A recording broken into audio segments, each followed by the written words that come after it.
Financial abuse is a national problem. It's chronically underreported for all sorts of reasons, and it's often lost in terminology relating to other forms of abuse, such as neglect. Often the reason that isolated, older, disabled people are neglected is financially motivated. Now, it's a national problem. Trading Standards deals with areas of financial abuse that come from outside of the family. So from carers, from people who make telephone calls, who send letters to purport scams, from doorstep callers who knock on people's doors and try to rip them off for property maintenance work. All those areas where there's a commercial transaction involved fall under the jurisdiction of Trading Standards. Anyone can be targeted by scammers and anyone can be targeted for financial abuse, but the people most likely to be targeted are socially isolated people who live out in the community. They may be older, they may have a disability, they may have failing mental health. These things make them vulnerable to scammers, abusers who want to take their money from them. We've been working actively in this area for many years, and we've got a number of successful prosecutions against rogue traders, and we've got a number of ongoing prosecutions in that area. One case that springs to mind, a recent case, relates to an older Dudley resident, a man in his 80s, who was retired, and he was telephoned at home by someone purporting to be from his bank to say that he had to go into the bank and transfer his money into a safe account because there was a dishonest employee at the local branch, the caller said, and he had to transfer his money to another account to keep it safe, which he duly went and did. He transferred his £60,000 life savings into another account and lost it all on the face of it.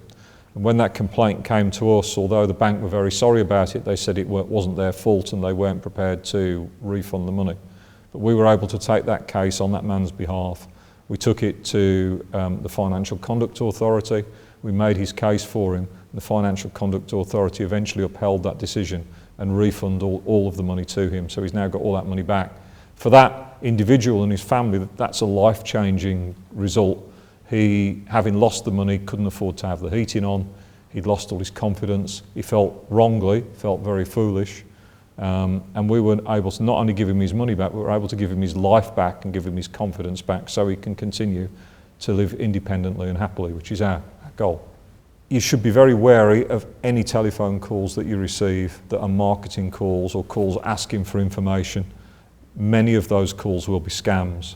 People trying to sell you things over the phone. It could be vitamins, it could be insurance, it could be trying to make appointments for double glazing, burglar alarms. Any calls of this nature you should be very wary of. You equally should be very wary of doorstep callers that you don't know, that you aren't expecting, that are trying to sell you things at door to door. The sad reality of it is many of those callers have less than genuine intentions, and you should be very mindful of them. And if you have neighbours who are isolated, who are vulnerable, then you need to keep an eye out for them, because another sad reality of this situation is they're almost certain to be targeted.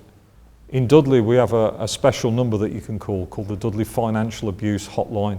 That's a number that's manned by the local authority from 9 to 5 by specialist staff who can provide advice and support if you think you're being scammed yourself or if you're concerned about someone else being scammed.